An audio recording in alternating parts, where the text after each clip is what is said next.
This is my story about going to the Sphere to see Dead & Co., Dead & Company at the Las Vegas Sphere. So just a little bit about me. Older guy who loves rock and roll, love going to see Dead shows, went to a lot of Dead shows in the 80s when I was in high school and in the early 90s. Loved it. And then, I kind of fell out of it and had my life, and Jerry Garcia died, and I just sort of was like, whatever.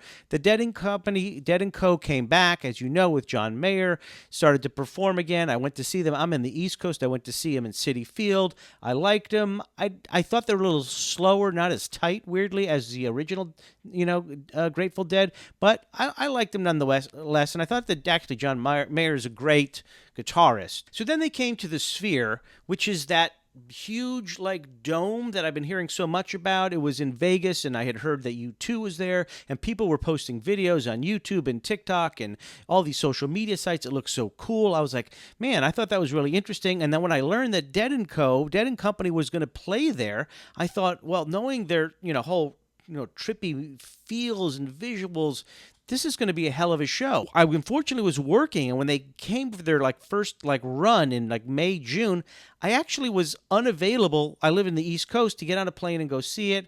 And then I started questioning, well, is it worth it? I mean, let's face it, they're older guys. And then I was going through this whole thing in my mind, is it worth it? Is it not worth it? I don't know. So here's what happened, actually. I work in television, so I was working on a show, so I couldn't get away because, you're filming every day, and here I am filming. I can't just leave for 3 days.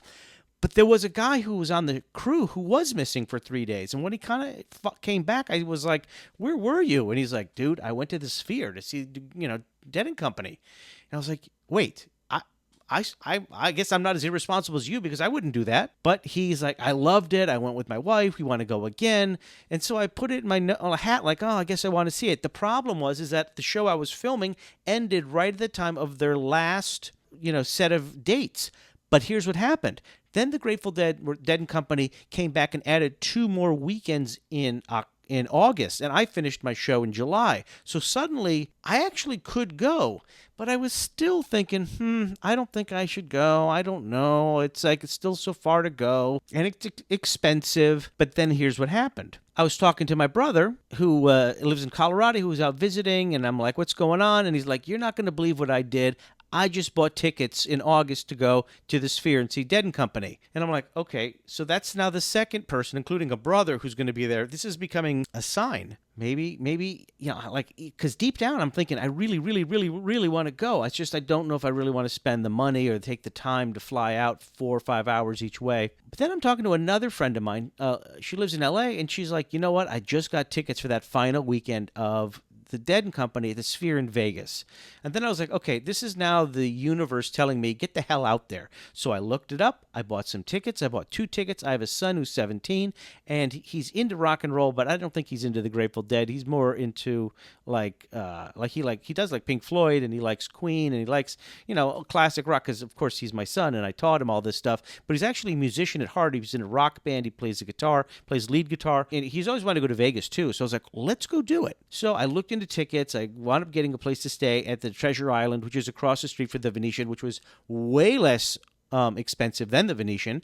And actually, it's right next to the Mirage, which had just closed down. So it's like, I get there, and it's all tie-dye in the hotel. This whole Treasure Island hotel is like all the people who just didn't want to stay pay the money at the Venetian, and they're all just staying there. It was a great vibe. My brother was there. My friends were there. So I go to the show, and the thing is, there was really 2 amazing experiences to be had here. Number one is the Sphere, the visuals, and the design of this entertainment complex, the Sphere, is amazing. It's beyond belief. I know they're showing big movies that people sit there and watch some all encompassing movie, and I mean, I'm not going to go from LA to Vegas for that, but it is cool within itself, even if you didn't know the band. So for my son, who didn't know the band and didn't know the music, even if he just was there to see all that stuff, I figured he'd have a good time. I wanted to be on the floor. Normally, when I go to the Dead shows a long time ago, I used to like to be on the floors. Now I'm with my son. He doesn't want to be standing there for hours. He wants to see the visuals,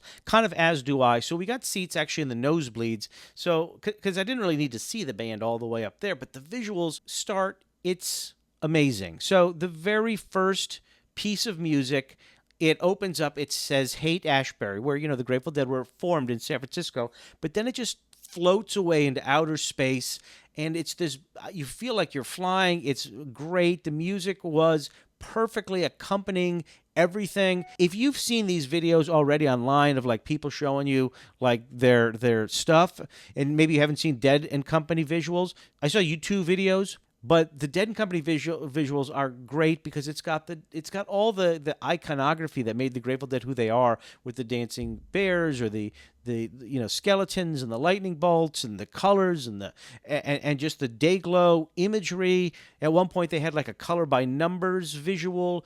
I was in a section that was kind of strange. A lot of people weren't standing up. They were kind of sitting down, which is unusual, I think, for a Grateful Dead show or a Dead and Company show. But I was standing up. I was into the music. And I realize now, I think it's because for some people, those visuals are so overwhelming that they don't want to stand up. If I went back, I would do it and stay on the floor now, because now I'd like to be closer to the band and then be able to look up and see everything. But I wanted to be up there for my son. He didn't know the music. He had a great time because he was able to see the visuals, which was great. And what's weird is now he's been playing a lot of the music. He's taking an interest in the music thanks to those visuals. We wound up going around Las Vegas and checking out hotels that he had never seen. For me, it's funny. I hadn't been there in a long time. I'm like walking into old hotels that used to like be amazing, and now I'm looking around going, man, this MGM hotel is kind of crappy. What the hell happened to it? Like, it used to be like the place to go. Anyways, and by the way, which was basically Treasure Island too. Like, I remember when the Mirage opened and it was the most amazing thing with Siegfried and Roy. Now it's closed. The highlight of the whole weekend was still seeing the Grateful Dead. And then you start seeing people walking around with all the tie-dye. I'm going to the airport. You're seeing all the people with the shirts. And it's like, it was just a good vibe community. I really hope they come back to the Sphere, although I got to say that Bob Weir was looking a little old and he was looking a little frail. And Mickey Hart, one of the original drummers, they're the last two people who were the original members of the Grateful Dead. They're both looking really old. But I was thinking about it and talking to a friend about it, and I think the movement of the Deadheads is so strong that they actually could replace those two founding members, the last two remaining. I think they could still keep going. I go see some of those Grateful Dead tribute bands, and they're like younger guys. They play faster, more energy. They play like the Dead used to play back probably in the 60s and 70s when they were young, because now Dead and Company does kind of slow down the pace of the music a little bit. So I bet if they brought in some younger people once they got rid of Bob Weir and Mickey Hart, they could speed up that pace again. Just a thought. Anyways, that's my story on going to see the Dead and Company at the Sphere. Hope you liked it.